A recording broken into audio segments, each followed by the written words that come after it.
तो नहीं नहीं, तो ये कितना बड़ा ऑफेंस है। वो जो केस लॉ बतला रहा था, इसका मतलब बहुत ही हिसाब से इन लोगों ने खेल किया ना। मर्डर कर दिया, मार दिया, पुलिस कर दिया, उसमें से लॉ का लूप होल्स निकाला, और कि भैया एसीपी जो वो वही मजिस्ट्रेट हो गया, एसीपी ही क्लोज कर देगा, पीआईए किया और उसको क्लोज करके इस बात को कभी आने ही नहीं दिया मीडिया में। हाँ, मैटर क्लोज हो गया कि अच्छा ये केस अच्छा, किसके पास गया, किसने क्लोज किया मैटर को, किसने फाइंड किया, और कोर्ट ने इस पर क्या संज्ञान लिया, ये आने ही नहीं दिया मीडिया ने। अच्छा, डिजिटल और एक डिजिटल बात, कोर्ट और एक बात, अगर आपके वो केस में कुछ है ही नहीं, आपका कहना है ना कि इसमें कोई गुनाह हुआ ही नहीं है, वही नहीं है। आपने हाँ केस क्लोज कर दिया था, इसमें कोई फाउल प्ले नहीं है, हाँ तो उसकी रिपोर्ट देगी ना रे तुम। लॉ से तो हाँ, बाइंडिंग है ऐसा क्या? और फिर एफआईआर करवा लो। अगर कोई फॉल प्ले नहीं है, हाँ, फिर एफआईआर करा लो, फिर इन्वेस्टिगेशन करा लो। आ हाँ, जाता है, हाँ, 5 दिन में हाँ, कंक्लूड हो जाएगा हाँ, केस भाई। 5 अरे दिन में भाई, कंक्लूड हो जाएगा। नहीं नहीं, ये पहले देने वाले थे सारा। मेरे को अभी क्या है ना, मैं नाम नहीं बोलता हूँ उस अधिकारी का। कल एक हाँ अधिकारी से मेरा बात हो रहा था कोर्ट में, हाँ तो मतलब थोड़ा उसने क्या बोला, बोले सारा खेल क्या है, बोले हम लोगों को ये मालूम नहीं था कि आप लोगों के पास में वो चीजें पहुंच जाएंगी, नहीं तो रिपोर्ट भी दे देते थे बोले हम। हाँ रिपोर्ट देने में भी कोई प्रॉब्लम नहीं था, अगर हाँ आप लोगों के इंटरव्यू पत्ते ऊपर हो गए कि भाई हाँ ये चीजें, मतलब तुम हमारे ऑफिसर आपको मदद कर रहे हैं, मोबाइल टावर लोकेशन जैसी सारी चीजें आप लोगों के पास है, और हमने जो सब किया है सब झूठ का पुलिंदा है, तो बोले बोले अभी ये सारे रिपोर्ट बाहर।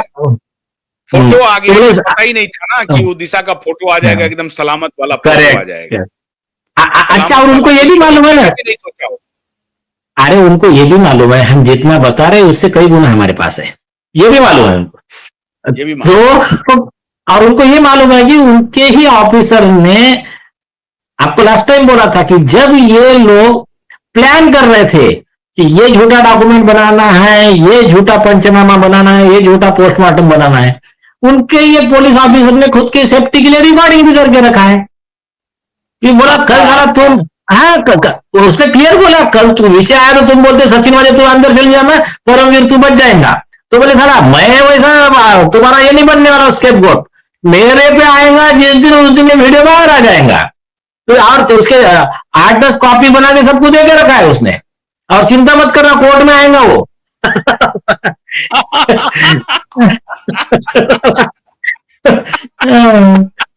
मैंने जिसने सब कुछ किया, बचाने का काम किया, वो खुद उसने रिकॉर्ड करके रखा हुआ है। मुझे कितना अफसोस हो रहा है, खुशी इस बात की हो रही है मित्रों, हम लोग हंस इसलिए रहे हैं कि न्याय जब हम लोगों को मिलेगा, न्याय साफ मिलेगा, साफ दिख रहा है। अब आपको दिख रहा होगा ना कैसे कैसे ये फंस रहे हैं, तभी तो मैं इतनी ताकत से बोल रहा हूं, गुंडा बाप बेटा बोल रहा हूं ना। कुछ तो आधार होगा, तो उस आधार पर अब ये लोग, आप सोचिए, ये आदित्य ठाकरे वोट चोरी के ऊपर आकर के बिहार चुनाव के बाद बेशरम व्यक्ति सरमन दे रहा था और देश की बात कर रहा था, राष्ट्र की बात कर रहा था। ये बेशरम व्यक्ति, ये बेशरम, ये गुंडा, ये पापी, ये दो कौड़ी का सिर्फ बाला साहब ठाकरे का पोता होने की वजह से ये कैमरे पर आ रहा है, और इसके ठकुर सुहाती करने वाले बेचारे नेता क्या करेंगे। लेकिन बाला साहब ठाकरे तो गुजर गए, लेकिन ये गुंडा आकर के देश को सरमन दे रहा था राष्ट्रवाद के ऊपर, देश कैसा चरित्र करना चाहिए, इलेक्शन कमीशन को कैसा व्यवहार करना चाहिए, ये सरमन दे रहा था। तो ये गुंडा ने सर, तो अब ये बात है कि शैलेंद्र नगरकर अब कैसे फंस जाएगा सर, इसलिए हम लोग हंस रहे हैं कि अब इसको पकड़ के लाएंगे जेल में सर। क्या है, देखिए हर बार क्या होता है, सीनियर अधिकारी बोलते हैं काम कर देना, और पकड़े गया तो नीचे वाला पकड़ा जाता है, ऊपर वाला बोलता है तो मैं देखो देख लूंगा बाद में, बचा लूंगा बचा लूंगा बचा लूंगा, बाद में कई बार नीचे वाले पुलिस अधिकारी को फांसी भी हो जाती है और वो बचा नहीं पाता है। अभी जैसा सचिन वाजे का गेम हो गया, करने वाले और 20 पुलिस अधिकारी है उसमें, फंसा अकेला सचिन वाजे ही है। अब अब क्या है, ऐसे ही एक दो पुलिस अधिकारी है जो बोले अभी हमको मजबूरी में तुम्हारा साथ देना पड़ रहा था। हम्म। और वो मतलब ये है, मतलब इनके जैसे ज्यादा हाई प्रोफाइल नहीं है, बेचारे सादे सीधे लोग है। वो बोले हम इनके खिलाफ जा नहीं सकते थे, मजबूरी में कर रहे थे, लेकिन हमने रिकॉर्डिंग हमारे सेफ्टी के लिए करके रखा है। और मैंने खुद देखा है रिकॉर्डिंग, बाकी चीजें बाद में बोलेंगे।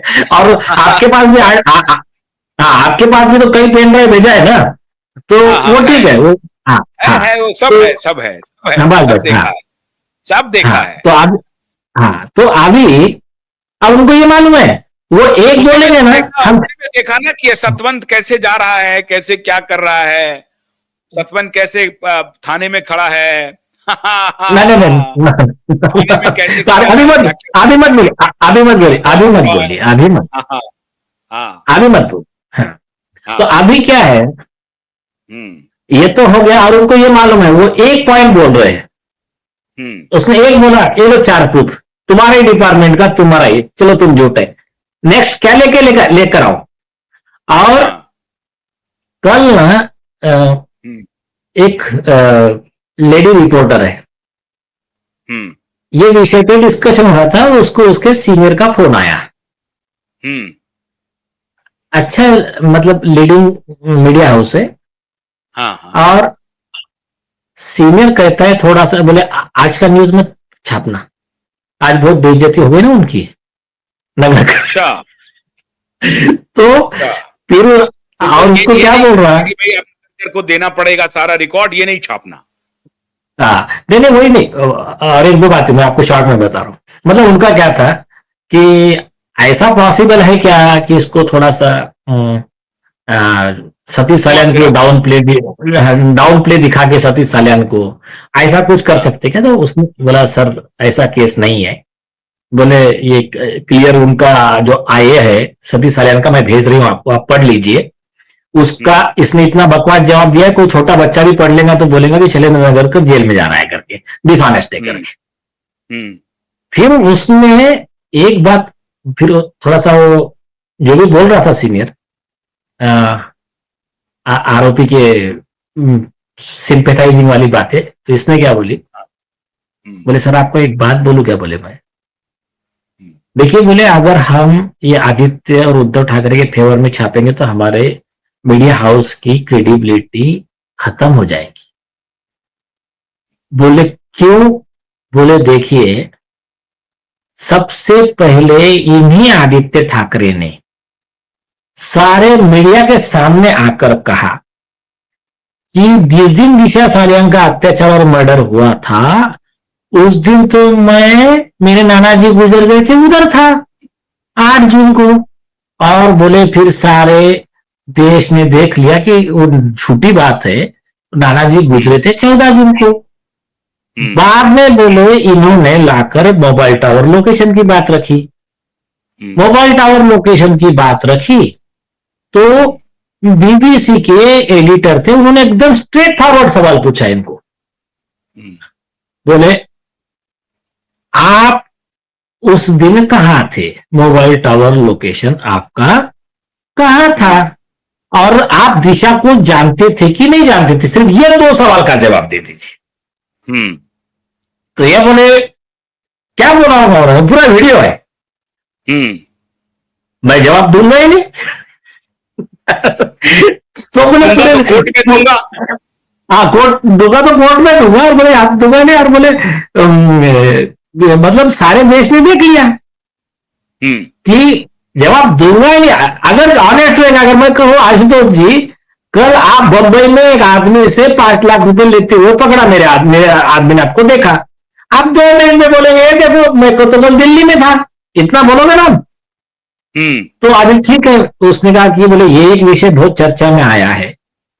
बोले हम्म तीसरा विषय, बोले आदित्य ठाकरे उद्धव ठाकरे अपने महाराष्ट्र सदन के इसके मतलब विधान भवन जो है यहाँ का असेंबली, वहां हम्म पर बाहर मीडिया के सामने खड़े रह के दोनों ने बोला जो भी जवाब देना है हम कोर्ट में जाके देंगे। बोले हम्म कोर्ट में आ गए। हम्म। कोर्ट में आने के बाद में इन्होंने बोला क्या? मैं नहीं, कोर्ट में नहीं आऊंगा। पहले नहीं, पहले क्या बोला? पहले बोला कि मैं एमएलए हुई नहीं, एफिडेविट पे मेरी उम्र 28 साल है। और जो भी वर्ड लिखा, तो फिर जो भी झूठ लिखा उन्होंने, उसके ऊपर में और 4-5 चीजें एफिडेविट पे झूठी दिया। तो उसको कस्टडी में लेने के लिए, उसके वकील को कस्टडी में लेने के लिए अर्जी लगा दिया सतीश साल्यान ने। उसका कोई जवाब नहीं दिया। फिर लीगल नोटिस दिया, ये आपको दिया हुआ है, कल डेट है, आप पूरा इसका जवाब दे दीजिए हमारे आरोपों का।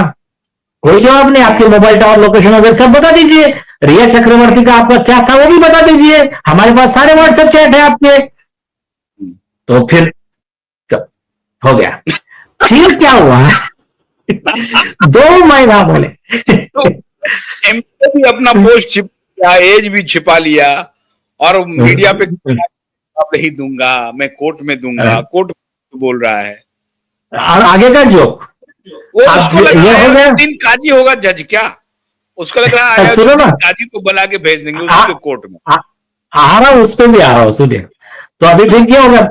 बाकी वो जो लेडी रिपोर्टर्स ने बहुत अच्छे तरीके से फ्रेम्स किए पॉइंट, मतलब मुझे भी खुशी हुई कि रिपोर्टर के भी दिमाग में है, जो अच्छे लोग है ना, तो वो हाँ, लेकिन ये बात है कि बेचारे बोल नहीं पा रहे, सारे चैनल क्यूआई चैनल नहीं है, वो बोल नहीं पा रहे, लेकिन पॉइंट्स उन्होंने बहुत अच्छे बताए, जो उनकी बात चल रही थी, मेरे सामने बात चल रही थी। तो फिर उन्होंने कहा कि बोले सर ऐसा हो गया, बोले 2 महीना पहले जो लास्ट डेट थी, सारंग को तो साहब ने बोला, ये तो इनके वकील पीछे बैठे हुए थे, आदित्य ठाकरे, इन्होंने बुलाया कि देखो ये हमारे 340 परजुरी पे इस पे जवाब नहीं दे रहे, कंटेम्प्ट पे। तो कोर्ट ने बोला जिसको जिसको जवाब देना लास्ट चांस है, 2 महीने का टाइम है, देना है तो दे दो। बोले ऑर्डर हो गया, 2 महीना हो गया, कोई जवाब नहीं है। और कल का जोक तो ऐसा था, ना आदित्य ठाकरे ना उसका वकील कोई कोर्ट में प्रेजेंट नहीं था। ये कॉमन मैन की बहुत बड़ी जीत है। तो वो लेडी रिपोर्टर ने उसके बॉस को यही बोला, देखिए बोले सर कॉमन मैन को सब समझ गया, जनता की अदालत में हार चुके हैं ये लोग, ये सिर्फ डिले हो रहा है, तो अगर हम उसका सपोर्ट करने जाएंगे तो हमारे मीडिया हाउस की क्रेडिबिलिटी खत्म हो जाएंगी। और बोले इथिकली मॉरली भी मुझे ठीक नहीं लग रहा कि जिस व्यक्ति के ऊपर प्राइमा फैसी गैंग रेप और मर्डर के आरोप है, छोटे बच्चों के ये आरोप है, और मेन बात वो आरोप को नकार भी नहीं रहा है। तो बोले ऐसे आदमी के सपोर्ट में लिखना मुझे ठीक नहीं लग रहा है। सर आपको लगता है तो मैं मेरा रेजिग्नेशन भेज देती हूँ।